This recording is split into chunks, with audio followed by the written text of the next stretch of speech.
नमस्कार मंडळी, श्री स्वामी समर्थ. तर आज मी तुम्हाला उंबरठ्याजवळ काढण्यासाठी अतिशय झटपट होणारी रांगोळी डिझाईन मी इथं सांगत आहे.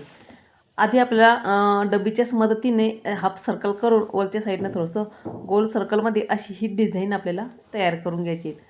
तुम्हाला डबीनं काढता येत नसेल किंवा डबी नसेल तर डायरेक्ट फेमिकॉलची बॉटल घ्या किंवा हातानं काढलं तरी पण चालतं. ही कमीत कमी जागेत बसणारी ही रांगोळी आहे. तुम्ही देव्हाऱ्यासमोर ही रांगोळी काढू शकता किंवा बाहेर दारासमोर पण ही रांगोळी तुम्ही बॉर्डर लाईन म्हणून काढू शकतात. याआधी पण भरपूर साऱ्या बॉर्डर लाईनच्या डिझाईन मी तुमच्यासोबत शेअर केल्या होत्या. म्हटलं आज काहीतरी छोटीशी अगदी झटपट होणारी आणि कमी जागेत मावणारी अशी ही रांगोळी डिझाईन आहे.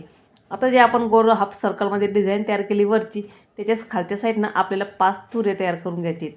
एक मधोमध सेंटरला एक काढून घ्यायच्या आणि खालच्या साईडनं 2 लहान काढून घ्यायचे. म्हणजे असे आपल्याला तुरेची डिझाईन इथं तयार करून घ्यायची. पण अशी डिझाईन काढायची नसेल तर तुम्ही डायरेक्टली तिथे एक एक डॉट ठेवा. म्हणजे एक डॉट ठेवा आणि खाली 2 डॉट ठेवा. तशी पण डिझाईन या रांगोळीमध्ये खूप सुंदर दिसते. आता रांगोळीचं कसं आहे ना, आपण जेव्हा बॉर्डर रांगोळी काढू त्यामध्ये आपल्या मनानं जी रांगोळी आवडेल किंवा जे फूल किंवा जी डिझाईन आपल्याला योग्य वाटत असेल तर तुम्ही ते त्यामध्ये काढू शकता. खूप सुंदर आणि सुटसुटीत दिसतात. किंवा बांगडीच्या मदतीने पण तुम्ही ह्या रांगोळ्या बॉर्डर रांगोळीचं काढू शकतात. म्हणजे एक प्रकारचं फुलाची डिझाईन पण तुम्ही यामध्ये काढू शकतात. ही कमी जागेत मावणारी हे आहे. ही रांगोळी झटपट होणारी आणि काहीही वेळ लागत नाही. अगदी सहजपणे ही रांगोळी तयार होऊन जाते आपली. आणि उंबरठा सकाळीच काढून घेतली ती रांगोळी आणि ह्या व्हिडिओ मी आत्ता शेअर करत आहे रांगोळीचा. आता जे हाफ सर्कल तयार केलं जातं तिथं आपल्याला पिवळ्या कलरची थोडं एक एक डॉट रांगोळीचा ठेवून द्यायचे. तुम्ही पिवळा, लाल किंवा कुठलाही कलर त्यामध्ये भरू शकता. थोडंसं बोटाच्या मदतीने आपल्याला सर्कल तयार करून घ्यायचं आहे. त्यामध्ये आपल्याला लाल कलर किंवा कुंकू भरून घ्यायचं आहे. तुम्हाला आधी पण मी सांगितलं होतं, मी जास्तीत जास्त रांगोळीमध्ये हळदी कुंकवाचा इथं मी उपयोग करत असते. म्हणजे पांढरी जरी रांगोळी असली ना तरी काहीच हरकत नाही. त्यात हळदी कुंकू जरी कधी भरलं तर पण खूप आणि छान दिसतात त्या रांगोळ्या.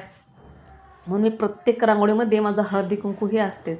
आता त्यामध्ये मी पिवळा कलर घातला आणि त्याच्या आत म्हणजे मी कुंकू घालून घेतलं आहे. म्हणजे खूप सुंदर दिसतं असे हे.